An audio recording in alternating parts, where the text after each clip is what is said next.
سیدی امام احمد رضا علیہ الرحمہ کا ایک اور مشہور واقعہ اور لاجواب واقعہ لے کر آپ کے سامنے حاضر خدمت ہوئے ہیں۔ امام احمد رضا علیہ الرحمہ کے تعلق سے ایک واقعہ بیان کیا جاتا ہے۔ وہ خود اس واقعے کو اپنی زبانی فرماتے ہیں کہ ایک بار کسی شخص نے مجھے دعوت دی اور اس دعوت میں میرے ساتھ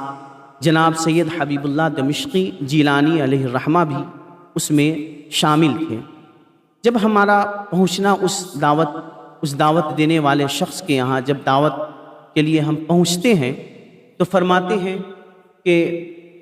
وہاں پر ہم نے دیکھا کہ وہ کھانا انہوں نے ہمارے لیے تیار کر رکھا ہے جس کھانے سے مجھے الرجی ہے، جس کھانے سے مجھے پریشانی ہوتی ہے، مجھے تکلیف ہوتی ہے۔ وہ کھانا تھا گوشت اور پوڑیاں۔ جب یہ حال حبیب اللہ دمشقی دیکھتے ہیں تو سیدی امام احمد رضا علیہ الرحمہ سے فرماتے ہیں کہ آپ یہ کھانا کیسے کھائیں گے؟ آپ کو تو اس کھانے سے الرجی ہے، آپ کو تو یہ کھانا تکلیف دیتا ہے۔ تو امام احمد رضا علیہ الرحمہ فرماتے ہیں کہ کوئی بات نہیں، میں کچھ کھا لوں گا اس میں سے تاکہ دعوت دینے والے کی دل آزاری نہ ہو سکے، تاکہ اس کا دل نہ ٹوٹے کہ میں نے اتنی محبت سے سیدی امام احمد رضا علیہ الرحمہ کو دعوت دی اور انہوں نے کھانے سے انکار کر دیا۔ لہٰذا چاہ نہ چاہ امام احمد رضا علیہ الرحمہ فرماتے ہیں کہ میں نے اس کھانے کو پھر بھی کسی بھی صورت میں کھایا۔ یہاں پر ہمیں پتہ چلتا ہے کہ امام احمد رضا علیہ الرحمہ صرف اپنے علم میں ہی کمال نہیں رکھتے بلکہ اخلاق میں بھی باکمال تھے کہ کسی غریب یا کسی دعوت دینے والے کی دل آزاری نہ ہو سکے، اس کے لیے انہوں نے اس چھوٹی سی تکلیف کو بھی برداشت کرنے کو تیار ہو گئے۔ بہرحال کھانا کھانے کے بعد معاملہ یہ ہوا کہ ان کے مسوڑے پھول گئے اور انہیں سخت بیماری لاحق ہو گئی، سخت بخار آ گیا،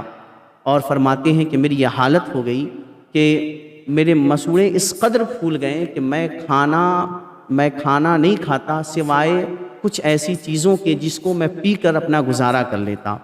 اور مسوڑے اس قدر پھول گئے تھے کہ میں بول نہیں سکتا تھا اور یہاں تک کہ آہستہ گفتگو بھی نہیں کر پاتا۔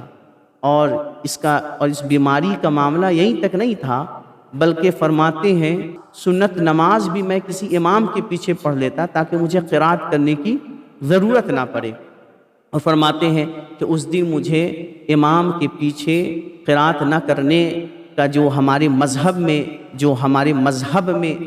یہ مسئلہ ہے،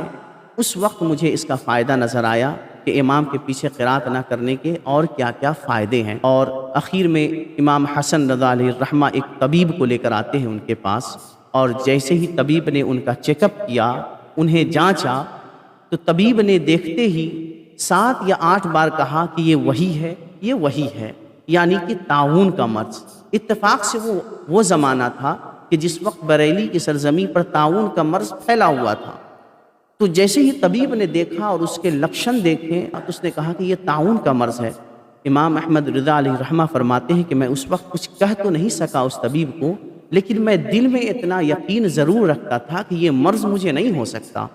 کیوں؟ فرماتے ہیں کہ وہ اس لیے کہ نبی کریم صلی اللہ علیہ وآلہ وسلم نے ایک دعا ارشاد فرمائی ہے، اور فرمایا کہ جو شخص کسی مرض کے مریض کو دیکھ کر اس دعا کو پڑھ لے تو اسے کبھی بھی یہ مرض لاحق نہیں ہو سکتا۔ اور سیدی فرماتے ہیں کہ میں نے طاعون کے مریض کو دیکھ کر نہ جانے کتنی بار یہ دعائیں میں نے پڑھی ہے، لہٰذا مرض مجھے نہیں لاحق ہو سکتا، کیونکہ مجھے اپنے حبیب کریم صلی اللہ علیہ وآلہ وسلم کے فرمان پر پورا بھروسہ ہے اور پورا یقین ہے۔ میرے دوستوں، وہ دعا کون سی تھی؟ وہ دعا کیا تھی؟